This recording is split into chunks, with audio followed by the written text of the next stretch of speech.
Student, open your book. हम लोग जैसे पिछले उसमें लेसन में पढ़े थे उपसर्ग और प्रत्यय। अब फिर उपसर्ग जैसे हम लोगों ने पढ़ा था कि शब्द तीन विधि से बनता है, उपसर्ग द्वारा, प्रत्यय द्वारा और समास द्वारा। तो अब इसमें हम लोग पढ़ रहे हैं नेक्स्ट में समास द्वारा, कि समास से कैसे नए नए शब्द बनते हैं। तो सबसे पहले हम समझते हैं समास का शाब्दिक अर्थ। समास का शाब्दिक अर्थ होता है उसे छोटा करना या संक्षिप्त करना, उसे हम समास कहते हैं। जैसे कि अगर शब्द है रसोई के लिए घर, ये इतना बड़ा शब्द है लेकिन इसको समास द्वारा हम छोटा करके कह देते हैं रसोई घर, तो ये समास है इसमें।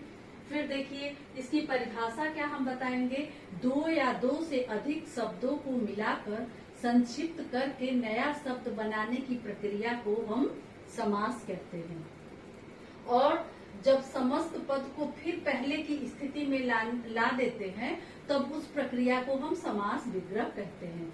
जैसे कि घोड़े पर सवार, घुड़सवार हुआ, लेकिन घुड़सवार तो समास हो गया। अब फिर इसका अगर हम समास का अगर हम विग्रह करेंगे तो फिर उधर लिख देंगे घोड़े पर सवार, तो ये हो गया समास विग्रह। फिर हम देखते हैं समास के 6 भेद होते हैं, यानी कि हमारा समास जो है वो 6 प्रकार का होता है। अब समास में पहला, जैसे कि पहला अव्ययी भाव, उसके बाद दूसरा है तत्पुरुष समास, तीसरा कर्मधारय समास, चौथा द्विगु समास, पांचवा द्वंद्व समास और छठा बहुव्रीहि समास।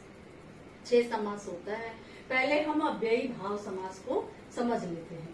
जिस समास का पहला पद अव्यय होता है और वही पद मुख्य होता है उसे ही हम अव्ययी भाव समास कहते हैं। जैसे कि है अव्ययी भाव समास का आजीवन यानी जीवन भर। फिर उसके बाद जैसे शब्द है भर पेट यानी पेट भर कर। फिर है शब्द जीवन पर्यंत, इसका हो जाएगा जीवन भर। फिर दूसरा समास है तत्पुरुष समास। इस समास में मतलब तत्पुरुष समास का दूसरा पद प्रधान होता है, ठीक है, और वह तत्पुरुष समास कहलाता है। इसमें समस्त पद बनते बनाते समय कारक चिन्हों का लोप हो जाता है। एक बात हम आपको यहाँ समझाना चाहेंगे कि तत्पुरुष समास में द्वितीया से लेकर के और सप्तमी तक के सारे चिन्ह छुपे रहते हैं, तो वो जो समास होता है वह तत्पुरुष समास होता है।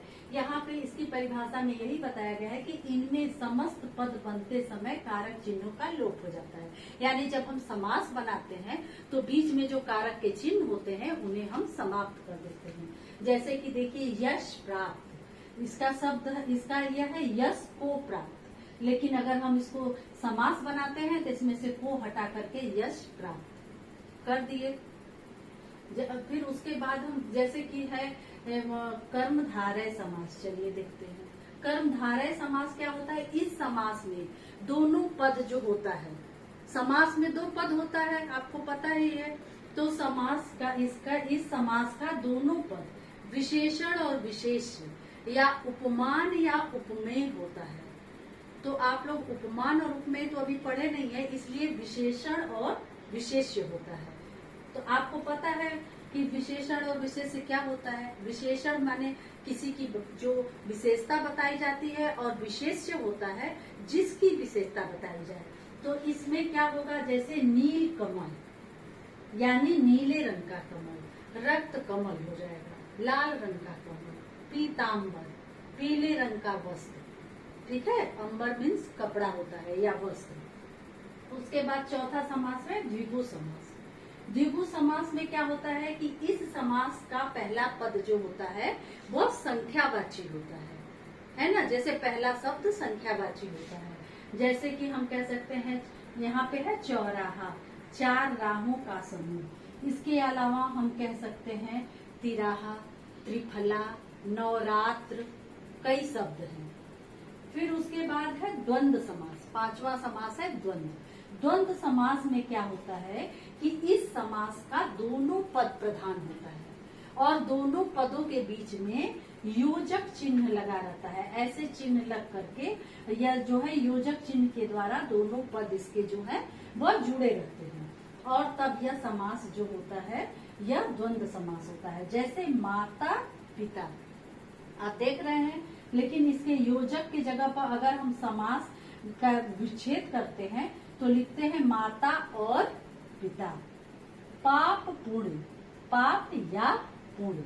और एक बात और हम आपको समझा दें कि द्वंद्व समास जो होता है वह हमेशा विलोम शब्द में आपको मिलेगा। जैसे दिन रात, यहाँ पे देखें पाप पुण्य, माता और पिता, भाई बहन, ठीक है। फिर उसके बाद छठा समास है बहुब्रीहि समास।